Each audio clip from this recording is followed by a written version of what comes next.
అండి, అందరికీ నమస్కారం. నేను doctor Greeshma from KBK multi speciality hospital. ఇవాళ మనం డిస్కస్ చేసే టాపిక్ సెప్సిస్. ముందుగా మనం సెప్సిస్ అంటే ఏంటి, అది ఎవరిలో ఎక్కువ వస్తుంది, దాని కాజెస్ ఏంటి, అలాగే దాని సిమ్టమ్స్, దాని ట్రీట్మెంట్ ఏంటో చూద్దాం. సెప్సిస్ అంటే ఏంటి అంటే మన bodies excessive response to the bacterial infection leading to the depletion or the damage of our own organs.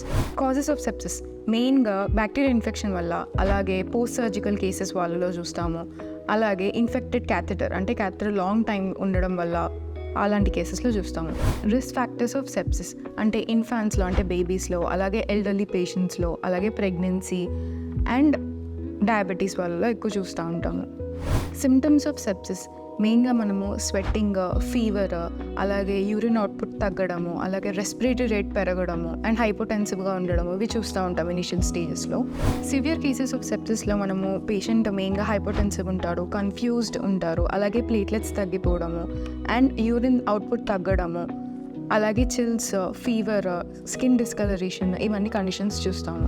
సెప్సిస్కి కావాల్సిన ఇన్వెస్టిగేషన్స్ వచ్చేసి మనం మెయిన్గా బ్లడ్ ఇన్వెస్టిగేషన్స్ చేసుకోవాలి, సిబిపి, అలాగే డబ్ల్యూబీసీ చూసుకోవడము, అలాగే మెయిన్గా సీరం లాక్టేట్ లెవెల్స్ చెక్ చేసుకోవాలి. దాంతోపాటు యూరిన్ కల్చర్ ఇంకా సెన్సిటివిటీ టెస్ట్ చేసుకోవాలి. Treatment of sepsis first line treatment వచ్చేసి యాంటీబయోటిక్స్, దాంతోపాటు ఐవీ ఫ్లూయిడ్స్.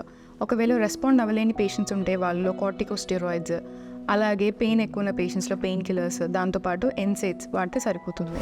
ఇవాళ మనము సెప్సిస్ గురించి తెలుసుకున్నాం కాబట్టి మరో వీడియోలో మరో టాపిక్ గురించి డిస్కస్ చేద్దాం.